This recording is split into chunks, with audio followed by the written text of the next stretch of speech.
Good morning, good afternoon, or good evening. Whatever time it is, when you hear this message, I pray that you're poised to receive, to accept, and to respond to words of wisdom. Ashe. Today, I want to share a really powerful and important lesson with you about the importance of mastery and continuous improvement. Not just the importance of mastery and continuous improvement, but the indispensability of mastery and continuous improvement. Um, we are in a time right now where people are encouraging and really advocating for mediocrity. And it's a very troubling thing to watch and experience because I see people who have the real potential and have the real interest and desire to accomplish great things, but they have been conditioned um, to be and to accept lesser versions of themselves, and it's a thing that is beyond just the human condition. Human beings are frail. Human beings are flawed. Human beings have really stark inconsistencies within ourselves. What we think and what we feel and what we do can sometimes be really off. They can be out of alignment, and sometimes it can be just in diametric opposition to one another. I'm not talking about just that. I'm talking about the culture of contemporary society that reinforces and rewards mediocrity and constantly is telling you that you can you are justified in not doing your very best. You're justified in not seeking out the very best and doing whatever is necessary to sustain and increase what is the very best. So people now think that they can go into the highest workplaces or be on the most prestigious platforms and refuse to behave as such. This is our attitude. We want to justify and explain and say this. It's just okay. It's okay. It's okay. Right.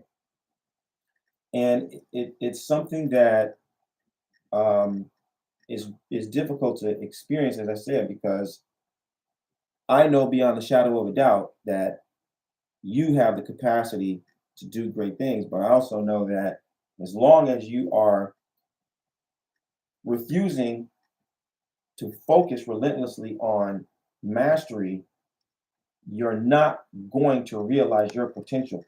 It just isn't possible. It just isn't possible. It just is not possible. All right.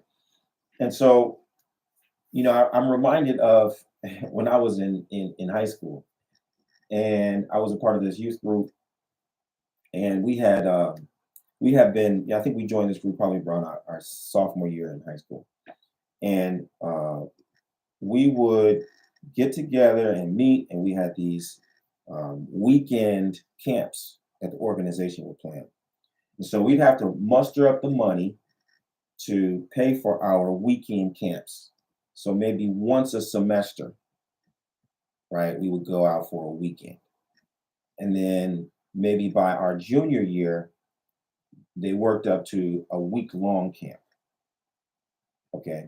And so the same thing, we'd have to muster up this money, we do fundraisers, we would do all different kinds of activities, the bake sale, the lemonade sale, whatever. And we would get the money and then we would go on these week long adventures. So we did this all the way to our senior year, right?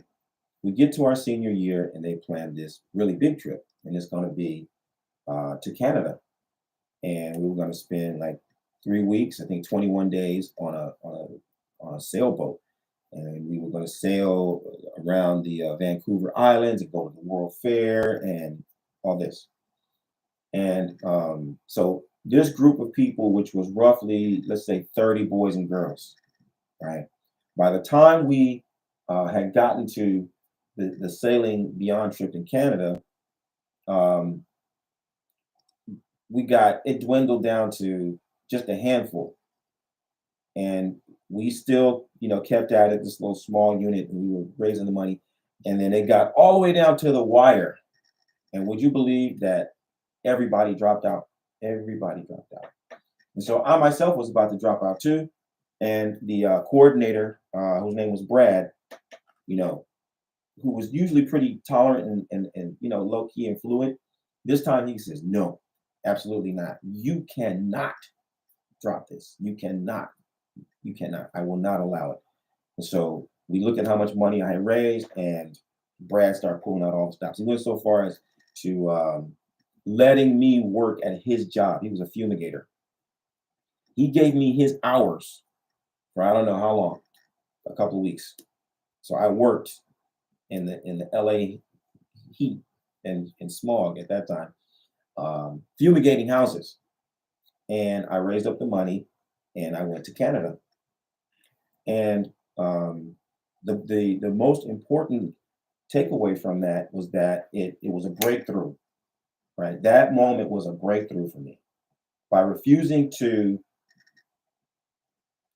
go with the crowd and reinvent myself in that moment, it started off my whole world of international, travel. Later on, a couple of months, excuse me, a few months later, actually, I ended up having the opportunity to go to Italy. I stayed in Italy for 4 months, and then a few years later, then I went and did the backpacking, biking all across Western Europe, and then on and on. And so now I can't count the number of countries that I've gone to, and then I can't tell you how many cities across the United States I've gone to, right? And I don't come from a wealthy family. I wasn't in the military. These are things that I was interested in doing, and I saw them as opportunities that I couldn't pass up, and I followed up, and I followed up, and I followed up. But the quest for mastery and continuous improvement is one that's defined by uncountable micro decisions. It's defined by a relentless acceptance of an inner vision, a knowledge that there is something greater, a knowledge that I can grow beyond this moment, that this isn't the pinnacle, this is a plateau. The view is fantastic, the company is phenomenal, the experience is out of this world, but I need to absorb all of that. I need to extrapolate all of that essence and that energy and use it to heal me and use it to guide me. But I have to continue to follow the vision. I got to keep rising. I got to keep rising. I got to keep rising. And that is what I want you to take away from this particular lesson. There are people and circumstances and conditions that will seem so comforting. They will be so reassuring. But you got to assess that, is this something that's trying to lull me into a lower version of myself? Is this something that is I'm being made comfortable so that I can remain small? Likewise, am I being, the daunting reality that I'm facing, that this scary, terrifying thing that's making me uncomfortable, this work that I have to do, this group of people that I have to face, these conversations that I have to have, are these things working against me, or are these things just the price that I have to pay in order to occupy a bigger space?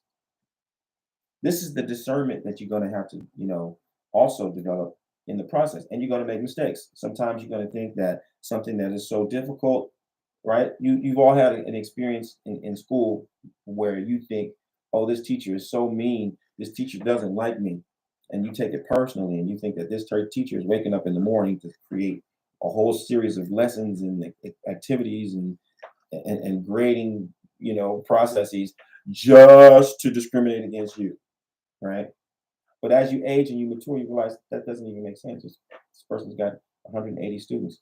Why are you going to target me? Sometimes the standards of excellence just cannot be compromised. And sometimes when you have the ability, especially when you have the ability, the best students have the most challenging tests. So you got to recognize within yourself, hey, well, maybe my test seems a little bit more difficult. Maybe this line is being held a little bit harder because I'm being held to an even greater standard. That really what's being recognized within me is going to require more discipline, more patience, more focus, more tenacity, more creativity. I can't be measuring myself according to what the person next to me is doing. That person doesn't have my background, and that person isn't on the same trajectory that I'm on. So, in either case, it's all about, like I said, mastery and continuous improvement. What is the vision of you when you are fully mastered, when you have mastered yourself? What does that really look like to you? Envision yourself fully mastered, and then make small incremental choices every single day that will point you toward mastery. If what you're doing doesn't directly take you toward mastery, then you need to reevaluate. Okay. And know that on the way to mastering yourself and on the way to mastering your craft, you are absolutely and positively going to have to reinvent yourself. Know that the highest version of yourself was chosen by you in the prenatal state. The best version that you can possibly be is already coded into your DNA. The only thing that is required is that you choose it again and again and again. And so, as always, this is a message for the leaders. I'm looking for people who are ready to improve the world through positive influence. If you're one of those people, find out how Obafemi Origunwa and the Orisha Lifestyle Academy can help you take your practice and your life to the next level. Visit me at obafemio.com or orishalifestyle.com, and let's start working together to help you live the medicine that will heal your life and heal the lives of the people, the causes, and the purpose that you are destined to serve. I look forward to working with you. Bye for now.